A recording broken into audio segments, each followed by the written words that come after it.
Hello, hi guys! Magandang gabi sa inyo lahat. This is Chin from Asigari Channel, a faith healer, also mata reader. So ngayong gabing tutugan natin na nagsabihin sa inyo ng ating mga gabay. This is 2024 Pasilit messages for the wooden dragon for the sign of Leo. So Leo, welcome to my channel. Ano kayang messages, advices, at brigades ang ating masasagap for today's video? Kanon man kayang energy or kaganapan sa buhay ng mga Leo signs ang ating mga hagilap. So guys, this reading is a general reading lamang, hindi lahat makaka-resonate.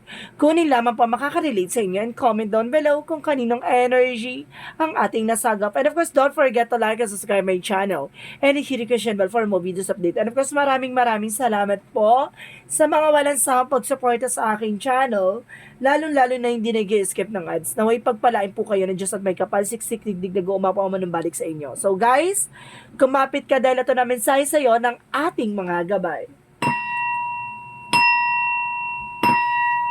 Angel Spirit Messages, bigyan mo ka ng pasabog-bulabog na mensahe para sa mga kapatid nating Leo. So, Leo. There's an Empress card, a revert. Magkakaroon ka ng renewal pagdating sa trabaho dyan sa ibang bansa, no? Some of you, kung ikaw ay nasa ibang bansa, magkakaroon ka ng new opportunities dyan.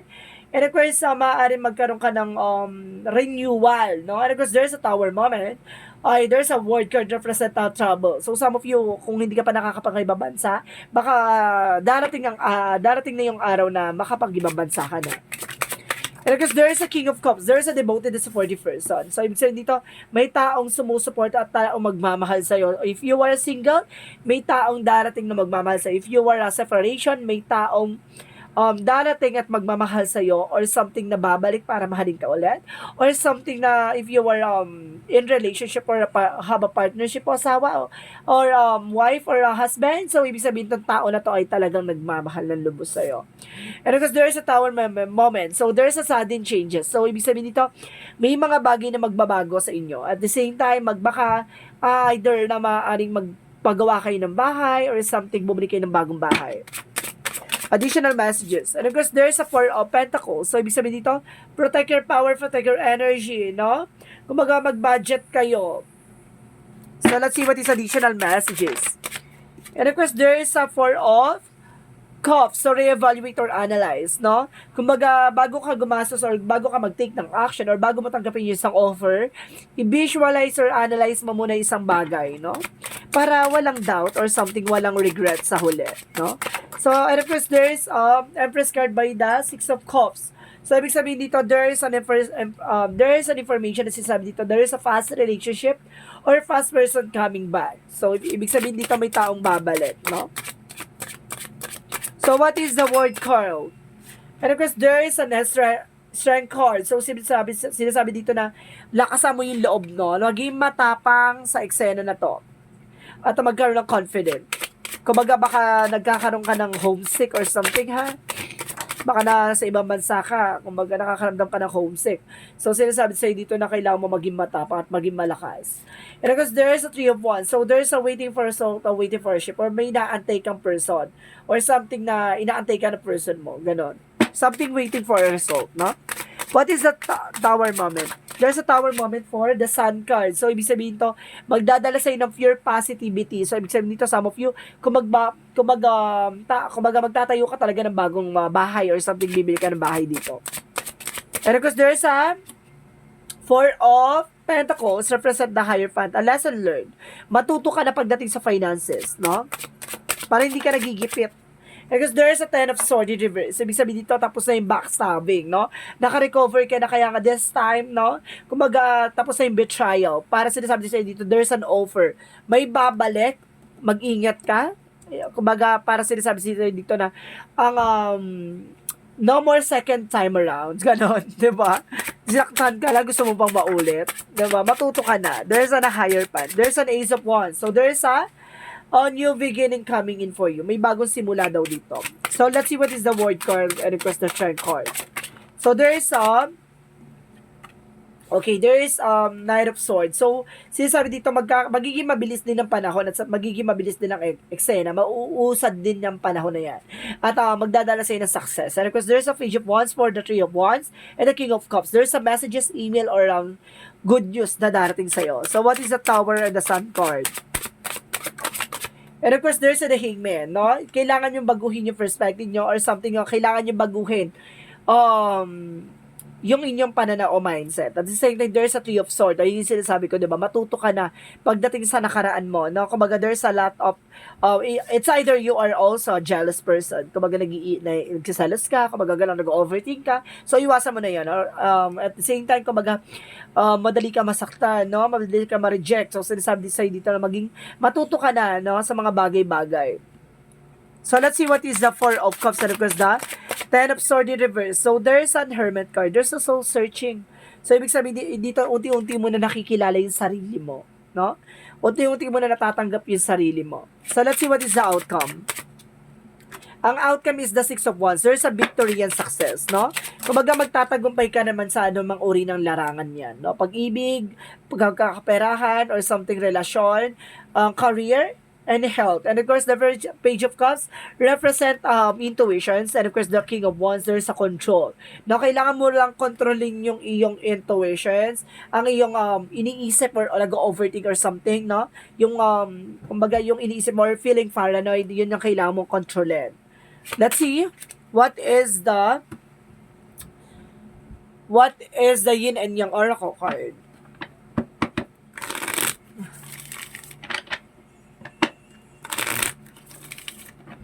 So, let's see what is a Yin and Yang Oracle card. There's a self-love. So, this time, mahalin mo yung sarili mo. And of course, contract, career, and commitment. So, dapat alam mo kung ano yung magiging life purpose mo. Now, there's a commitment. And of course, there's a contract and career. And of course, there's a party. So, some of you nagkakaroon talaga ng third party. No? Kaya maging aware ka. No? Hindi sa lahat ng oras pagkakatiwalaan mo yung mga tao sa paligid mo. Kasi yun yung nagkakos ng third party kasi.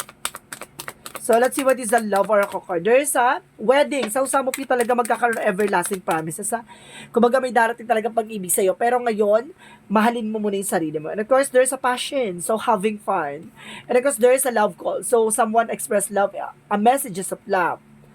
A messages of love, thinking of you and letting you know. So, ibig sabihin dito talagang may taong sumusubaybay o talagang magmamahal sa'yo.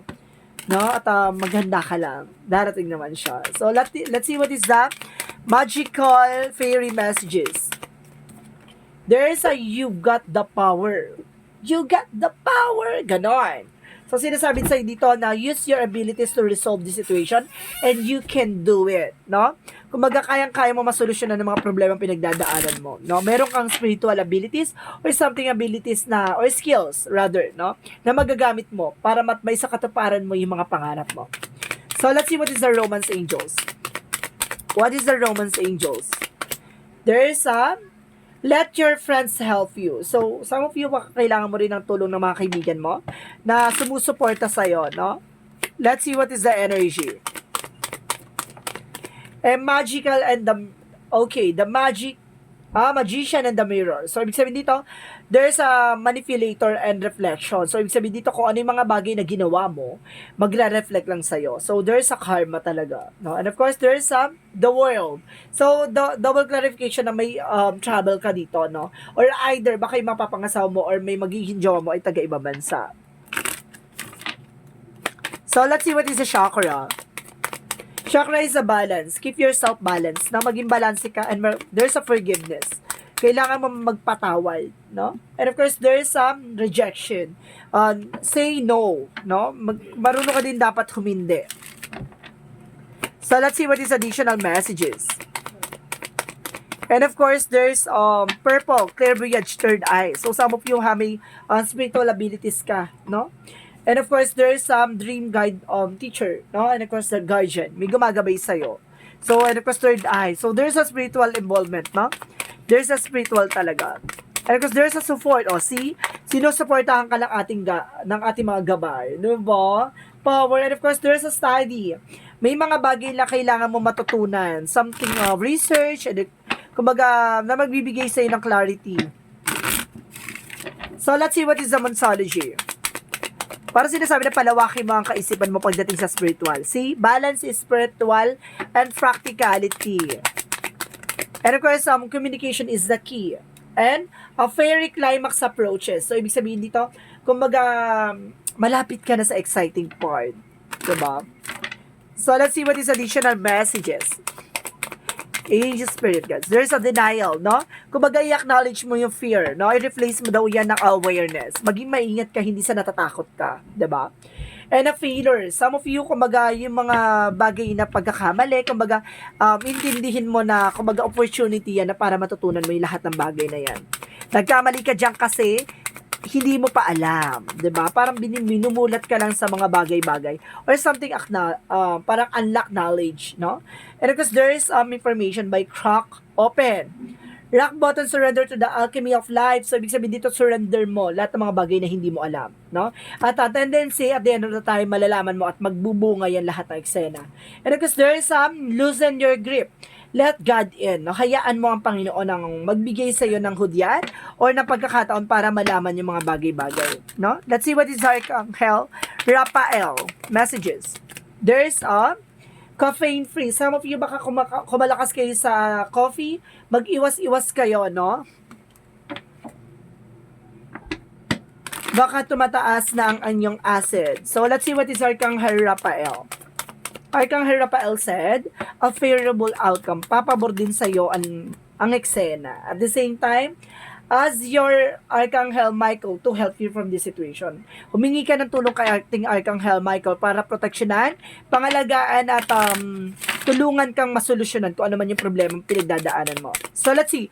And of course, these are messages is angel's answer. So mag-isip kayo ng kung ano yung magiging question, no? So, bibilang ako ng 3, mag-isip na kayo. 1, 2, 3. Okay. Let's see, what is the angel's answer? Ano yung magiging kasagutan sa inyong katanungan, no? And of course, there's an helpful people. So, some of you may tutulong sa'yo, no? Para masolusyonan niyang problema mo. And of course, there's a recovery at makaka-recover ka kung ano man yung pinagdadaanan mo. So, let's see what is the Jesus loving quotes. Or let's see what is the Jesus loving cause.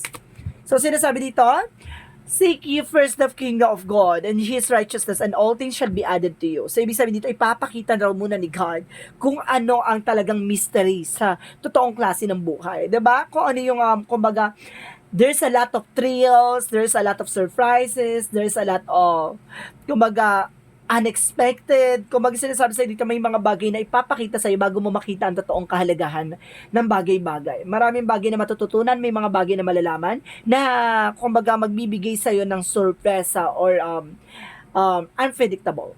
Ganon. So, let's see what is an angel's number. And of course, bibigay sa'yo ni God yan kapag yung mga bagay na yan, kumpara sa'yo na yan.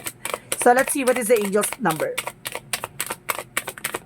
Oh my God, what's that? There's a 6. I am nurturing. So, sinasabi dito, your heart is your gift. You're naturally born, natural, and have a great talent for helping and healing others. You are the epitome of self-sacrifice and protector for those you love. See, you have spiritual abilities. You have spiritual abilities. Kaya pala mayroon third eye. And of course, meron ditong something spiritual, no? And of course, there's a support. And of course, there's teacher or guardian. May gumagabay sa'yo dito.